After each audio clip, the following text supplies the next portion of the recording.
Hello guys, അപ്പോൾ ഞാനിന്ന് 2 ട്രേഡാണ് എടുക്കുന്നത്. രണ്ടും BA തന്നെ എടുത്തിരിക്കുന്നത്. ഫസ്റ്റ് ഒരു ടെൻഡർ റെസ്പെക്റ്റ് ചെയ്ത് പോയിട്ടുണ്ടായിരുന്നു. അപ്പോൾ അത് ബ്രേക്ക് ഔട്ട് ചെയ്ത് റീടെസ്റ്റ് ചെയ്തപ്പോൾ അതിലൊരു എൻട്രി എടുത്തായിരുന്നു. പക്ഷേ ടാർഗറ്റ് ഹിറ്റാണെങ്കിൽ മുന്നേ ജസ്റ്റ് റിവേഴ്സിൽ അടിച്ച് പോയി. അപ്പോൾ അടുത്തൊരു ചേഞ്ച് ഓഫ് ക്യാരക്ടർ കിട്ടിയപ്പോൾ അടുത്തൊരു അപ്വേർഡ് മൂവ്മെൻറ്റ് കണ്ടെത്തി. അപ്പോൾ മേലെ ഞാൻ മുന്നേ ഒരു എന്താ പറയുക ഒരു റെസിസ്റ്റൻസ് ഏരിയ ഞാൻ മാറ്റി വെക്കുന്നുണ്ട്. അത് ബ്രേക്ക് ചെയ്യാമെങ്കിൽ എൻട്രി ഇട്ടാൽ നല്ല രീതിയിൽ. അപ്പോൾ അത് ബ്രേക്ക് ചെയ്തിട്ട് അടുത്തൊരു എൻട്രി അതൊരു 1:2 പ്രോഫിറ്റ് അടിച്ചിട്ടുണ്ട്. 1:1 ഞാൻ വെച്ചിട്ടുണ്ടായിരുന്നു. ഇതെന്തായാലും നമുക്ക് സ്റ്റോപ്പ് ലോസ് അടിച്ചു.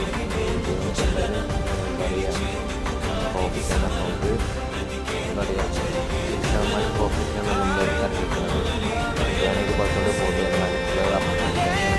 പക്ഷേ BA ആയതുകൊണ്ടും റിസ്കി ആയ സ്റ്റോക്ക് ആയതുകൊണ്ട് ഞാൻ പെട്ടെന്ന് ഇറങ്ങി. അതുകൊണ്ട് ഇന്നത്തെ നിങ്ങളുടെ ട്രേഡ് എങ്ങനെയാണെന്ന്